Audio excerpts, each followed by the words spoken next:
Mr. President, I congratulate you on assuming the presidency of the 76th session of the General Assembly.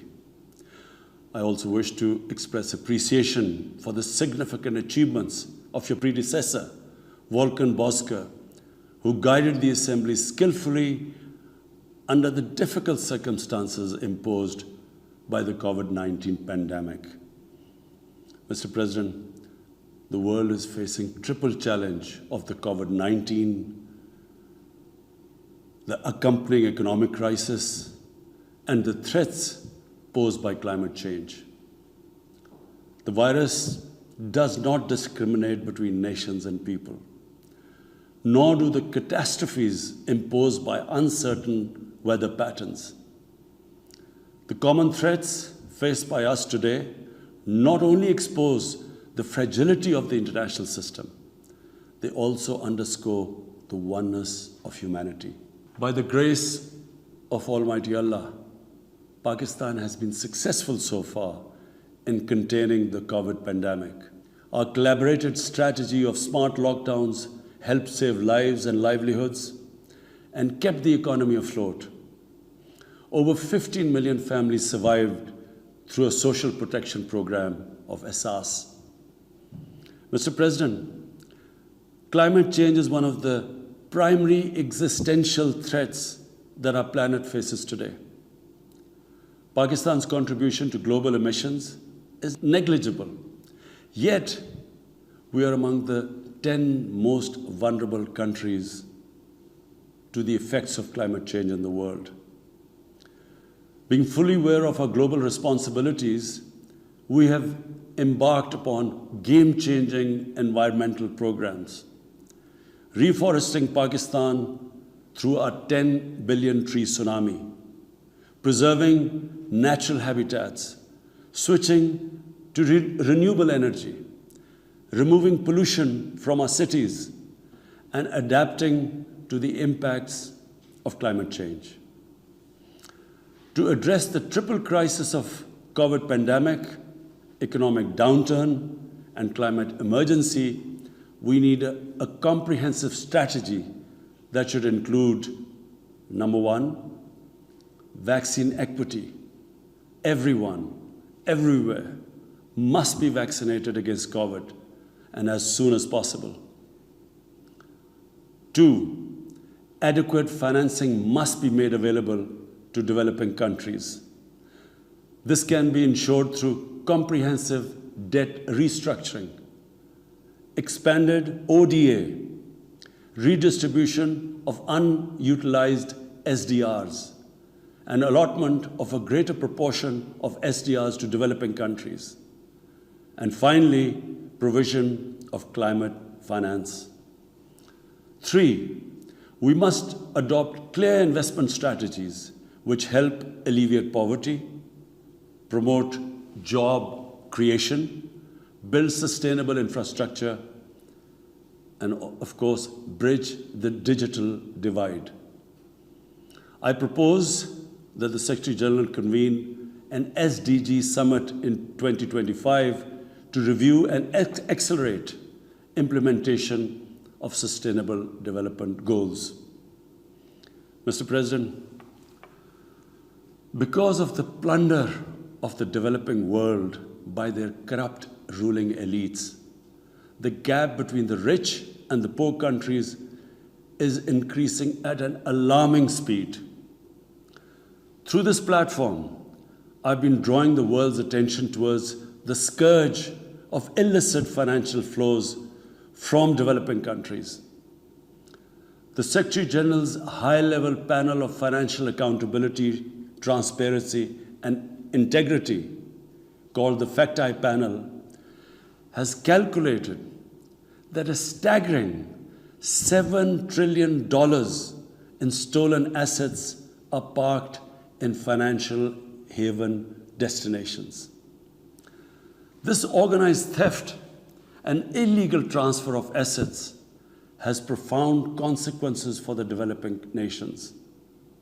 It depletes their already meager resources, accentuates the levels of poverty, especially when laundered money puts pressure on the currency and leads to its devaluation. At the current rate, when the fact-type panel estimates that $1 trillion every year is taken out of the developing world, there will be a mass exodus of economic migrants towards the richer nations. What the East India Company did to India, the crooked ruling elites are doing to the developing world, plundering the wealth and transferring it to Western capitals and offshore tax havens. And Mr. President, retrieving the stolen assets from the developed countries is impossible for poor nations. The rich countries have no incentives or compulsion to return this ill-gotten wealth. And this ill-gotten wealth belongs, remember, to the masses of the developing world. I foresee in the not-too-distant future, a time will come when the rich countries will be forced to build walls to keep out economic migrants from these poor countries. I fear a few wealthy islands in the sea of poverty will also turn into a global calamity like climate change. The General Assembly must take steps meaningfully to address this deeply disturbing and morally repugnant situation, naming and shaming the haven destinations and developing a comprehensive legal framework to halt and reverse the illicit financial flows are most critical actions to stop this great economic injustice. And at a minimum, the recommendations of the Secretary General's fact-type panel should be fully implemented. Mr. President, Islamophobia is another pernicious phenomenon that we all need to collectively combat. In the aftermath of the 9/11 terrorist attacks, terrorism has been associated with Islam by some quarters. This has increased the tendency of right-wing, xenophobic, and violent nationalist extremists and terrorist groups to target Muslims. The UN Global Counter-Terrorism Strategy has recognized these emerging threats. We hope the Secretary General's report will focus on these new threats of terrorism posed by Islamophobes and right-wing extremists. I call on the Secretary General to convene a global dialogue on countering the rise of Islamophobia. Our parallel efforts at the same time should be to promote interfaith harmony, and they should continue. Mr. President, the worst and most pervasive form of Islamophobia now rules India. The hate-filled Hindutva ideology propagated by the fascist RSS BJP regime has unleashed a reign of fear and violence against India's 200 million Muslim-strong community. Mob lynching by cow vigilantes, frequent pogroms such as the one in New Delhi last year, discriminatory citizenship laws to purge India of Muslims, and a campaign to destroy mosques across India and obliterate its Muslim heritage and history are all part of this criminal enterprise. New Delhi has also embarked on what it ominously calls the final solution for Jammu and Kashmir dispute. It has undertaken a series of illegal and unilateral measures in occupied Jammu and Kashmir since 5th August 2019. It has unleashed a reign of terror by an occupation force of 900,000. It has jailed senior Kashmiri leadership, imposed a clampdown on media and internet, violently suppressed peaceful protest, abducted 13,000 young Kashmiris and tortured hundreds of them. It has extrajudicially killed hundreds of innocent Kashmiris in fake encounters and imposed collective punishments by destroying entire neighborhoods and villages. We had unveiled a detailed dossier on gross and systematic violations of human rights by the Indian security forces in occupied Jammu and Kashmir.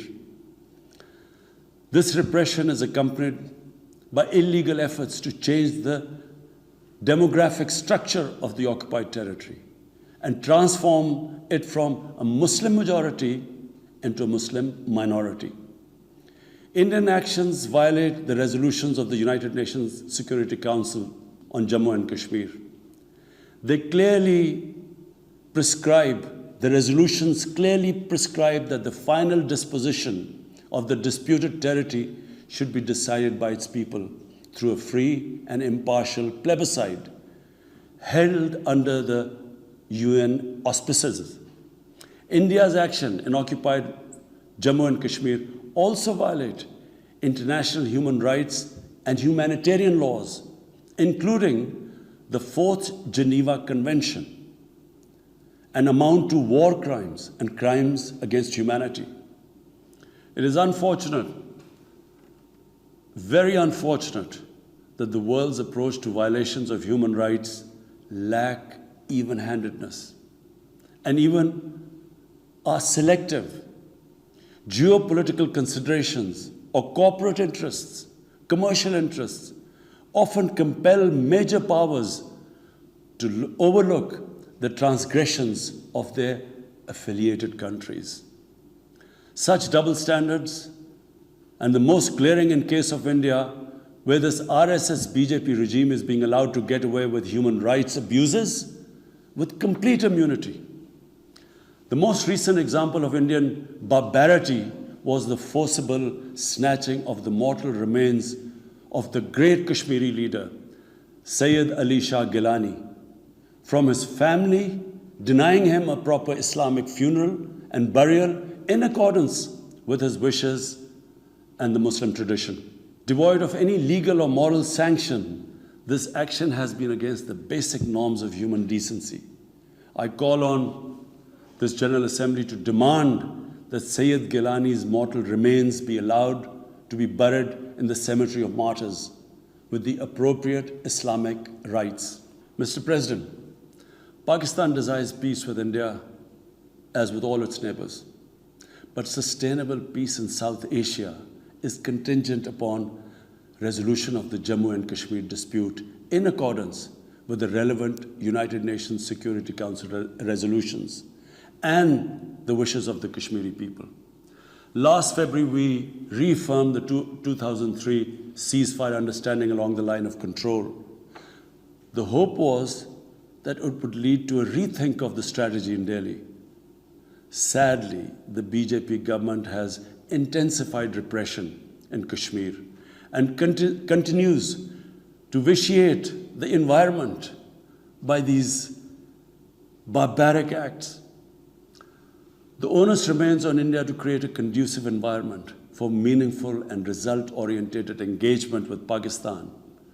And for that, it must do, number one, reverse its unilateral and illegal measures instituted since 5th August 2019. Secondly, stop its oppression and human rights violations against the people of Kashmir. And three, halt and reverse the demographic changes in the occupied territory. It is also essential to prevent another conflict between Pakistan and India. India's military buildup, development of advanced nuclear weapons, and acquisition of destabilizing conventional capabilities can erode mutual deterrence between the two countries. And now, Mr. President, I want to talk about Afghanistan. The current situation in Afghanistan, for some reason, Pakistan has been blamed for the turn of events by politicians in the United States and some politicians in Europe. From this platform, I want them all to know the country that suffered the most, apart from Afghanistan, was Pakistan when we joined the US war on terror after 9/11. 80,000 Pakistanis died. $150 billion was lost to our economy. There were 3.5 million internally displaced Pakistanis. And why did this happen? In the 80s, Pakistan was a frontline state in fighting against the occupation of Afghanistan. Pakistan and the United States trained Mujahideen groups to fight for the liberation of Afghanistan. Amongst those Mujahideen groups were Al-Qaeda, were various groups from all over the world. They were Mujahideen, Afghan Mujahideen. These were considered heroes. President Ronald Reagan invited them to White House in 1983. And according to news items, he compared them to the founding fathers of the United States. They were heroes. Come 1989, the Soviets leave. So do the Americans, abandon Afghanistan. Pakistan was left with 5 million Afghan refugees. We were left with sectarian militant groups which never existed before. But the worst cut of it was that a year later, Pakistan was sanctioned by the US. We felt used. Fast forward 9/11, Pakistan is needed again by the US because now their US-led coalition is now invading Afghanistan, and it could not happen without Pakistan providing all the logistical support. What happened after that? The same Mujahideen that we had trained that fighting foreign occupation was a sacred duty, a holy war or jihad, they turned against us. We were called collaborators. They declared jihad on us. Then all along the tribal belt bordering Afghanistan, the Pakistan semi-autonomous tribal belt, where no Pakistan army had been since our independence, they had strong sympathies with the Taliban, Afghan Taliban, not because of their religious ideology, but because of Pashtun nationalism, which is very strong. Then there were 3 million Afghan refugees still in Pakistan, all Pashtuns, living in camps, 500,000, the biggest camp, 100,000 camps. They all had affinity and sympathies with the Afghan Taliban. So what happened? They too turned against Pakistan. For the first time, we had militant Taliban in Pakistan. And they too attacked Pakistan government. When our army went in the tribal areas for the first time in our history, whenever an army goes into civilian areas, there's collateral damage. So there was collateral damage, which multiplied the militants to seek revenge. But not just that. The world must know that in Pakistan, there were 480 drone attacks conducted by the US. 480 drone attacks. And we all know that drone attacks are not that precise. They cause more collateral damage than the militants they are targeting. So, who did the people whose relatives were being killed? Who did they seek revenge? Against Pakistan. Between 2004 and 2014, there were 50 different militant groups attacking the state of Pakistan. At one point, people like us were worried that will we survive this? There were bombs going all over Pakistan. Our capital was like a fortress.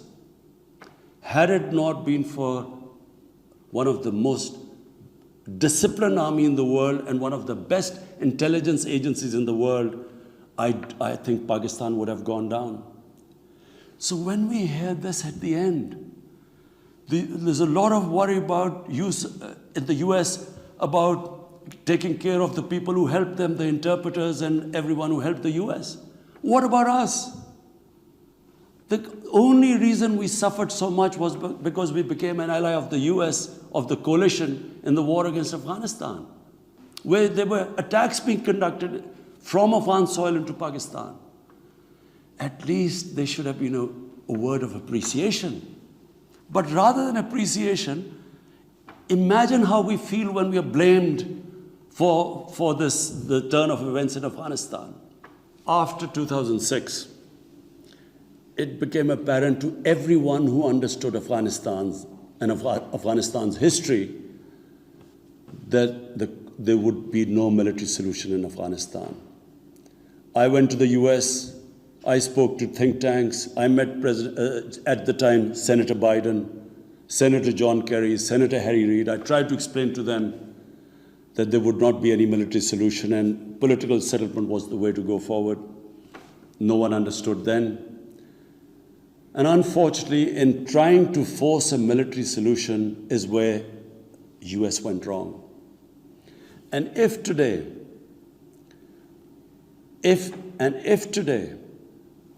the world needs to know why the Taliban are back in power, all the world has to do is do a deep analysis of why 300,000 well-equipped Afghan army, and remember, Afghans are one of the bravest nations on earth. Why did this 300,000 Afghan army give up without a fight?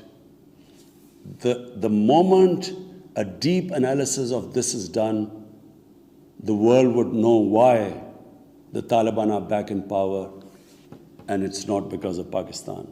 So, Mr. President, right now, the whole world community should think, what is the way ahead? There are two paths we can take. If we neglect Afghanistan right now, according to the UN, half the people of Afghanistan are already vulnerable. And by next year, almost 90% of people in Afghanistan will go below the poverty line. There's a huge humanitarian crisis looming ahead. And this will have serious repercussions, not just for the neighbors of Afghanistan, but it will have repercussions everywhere if a destabilized, a chaotic Afghanistan again becomes a safe haven for international terrorists. The reason why the US came to Afghanistan in the first place. So therefore, there is only one way to go. We must strengthen this current government, stabilize it, for the sake of the people of Afghanistan. What have the Taliban promised? They will respect human rights. They will have an inclusive government. They will not allow this soil to be used by terrorists. And they have given amnesty. Now, if the world community incentivizes them, encourages them to walk this talk, it will be a win-win situation for everyone. Because these are the four things that in Doha, when the US was talking to the Taliban, these were the conditions the dialogue was all about. So if the world can incentivize them to go this direction, then after all, this 20-year of presence, of coalition presence in Afghanistan would not be wasted, because Afghan soil would not be used for international terrorism. So I end my talk, Mr. President, by urging everyone that this is a critical time for Afghanistan. You cannot waste time. Help is needed there. Humanitarian assistance has to be given there immediately. And the Secretary General of the United Nations has taken bold steps. I urge you to mobilize the international community and move in this direction. Thank you.